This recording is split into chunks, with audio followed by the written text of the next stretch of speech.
Well, Angela, you got here just in time. I got to get you a trowel. Sounds good to me. Well, it's late fall, early winter, and it's time to refurbish our fruit tree guild. It is. It's good time to get the cool season loving plants Right. in here.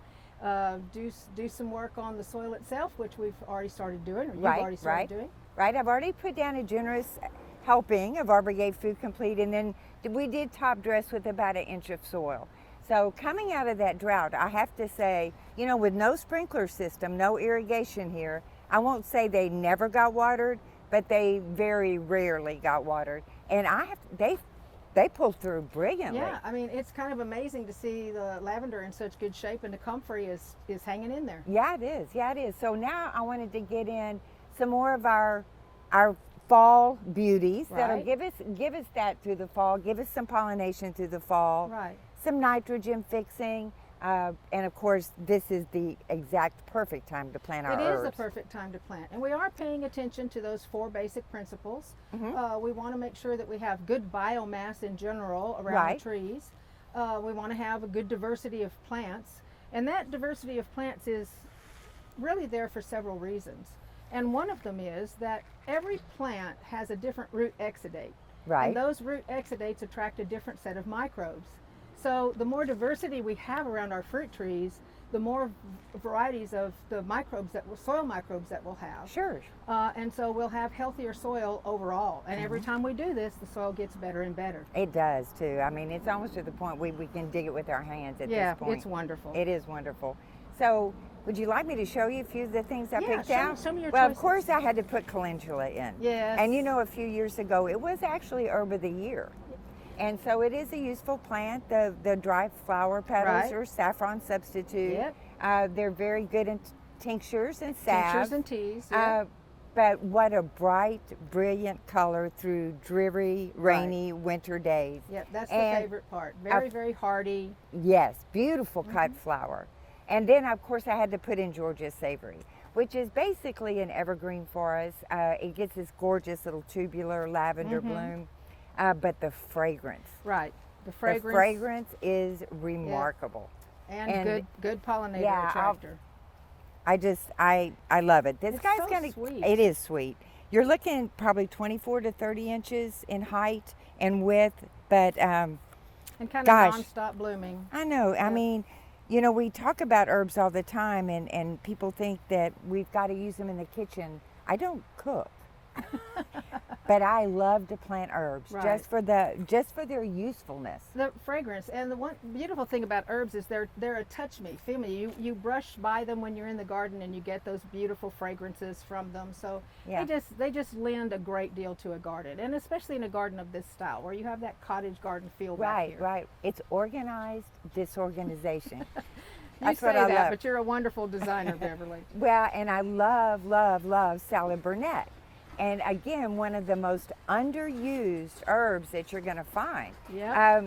This is your winter cucumber, your burpless cucumber. Right. That foliage gives you that wonderful cucumber flavor. So great in your green salad, your chicken salad, your tuna salad, anywhere that you would do a cucumber. Really basically an evergreen plant. Yes. The only time it struggles is maybe August through October when we've got intense heat, but one of my favorites. Well, another thing I like about it is its growth habit, because Yes. it really does suppress weeds, and we're always looking for plants that give us enough coverage to do that.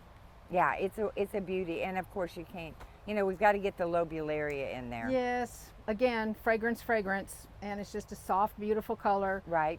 Just blooms, loves the cold weather, doesn't Right. seem to back off at all. And the alliums did very well throughout They this summer. did remarkably well. They really did. And you talk about a great pollinator. When those guys are in bloom, unbelievable. Yes, the But bees absolutely also a love 'em. repellent for pests. Yes, a good repellent. That's one of the reasons that we include them in Right. the fruit tree guilds. And speaking of that, as are the narcissus daffodils. Yes. Great repellents. And this is deer resistant. That's one of the very good things about that, is that quite often daffodils are included, especially in the border areas around your fruit trees, because of that reason, Right, that the deer right. don't like them. So, our lavender, our comfrey, our Georgia savory, our sage, these are all deer repellents. The Right. Mexican mint marigold, Yep. your Texas tarragon, Yep. that's a beauty. Yeah. And of course, you picked out those gorgeous purple petunias. You know, there's just something about those old-fashioned petunias. You know, they remind me of my grandmother and great-grandmother's gardens, but there's just a beautiful color. Right. And again, just once you get them in and established, you don't have to do anything to them at all. They'll go all through our winter into late spring. And that's a good point. I'm glad you brought Yeah. that up, because people think of that only as a spring, summer Right. plant. But if you get them in the fall, Get them they established. will go Yep. long into the summer heat Yeah. for you.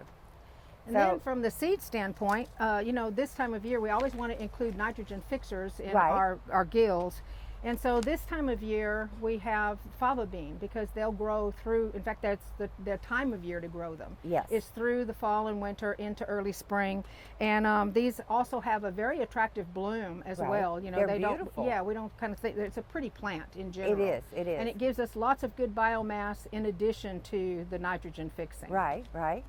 And then I think we're going to scatter in, one thing we're looking for is accumulators, things that, you know, are kind of keep the soil clean, kind of curb some of the pathogens that you can end up with. And so we're going to plant some turnips in there as well. Right. And one of the things I like to do with things like radish and turnips and all is don't get hung up on the variety you're planting. Go Right. ahead, I just throw them in a Ziploc bag or a little cup, mix them up and just broadcast them, and you know, we get what we get. We eat what comes up. See, I love that. And then here you've selected wisely a shorter day to maturity and a longer day to Right. maturity. So we'll pull the shorter days and give the longer days more room to grow. Exactly. But I loved your tip when you told me that the other day, that you put all those green seeds Yes. together, mixed them up and tossed them out. Right. How much fun is that? It is fun. And even your seed box at the end of the year, the things Right. that you think might be kind of approaching where you think I need to replenish for next year, throw them all in there. It doesn't even really matter if it's a spring or summer plant, because you can scatter them and grow them as a cover crop. Some of them may get hit by winter, but if they do, that's just adding to your biomass. Exactly. So it doesn't hurt a thing, and you're not wasting that seed in the seed box. Right, and you know, usually probably better than 60 or 70% of them are still viable. Right, a lot of them really are, and Yeah. like I say, they'll give you some growth, and they'll also give you the good organic matter to work down into your soil. So I'm going to go get you a trowel and some gloves, and we're going to get to work. Sounds good. All right.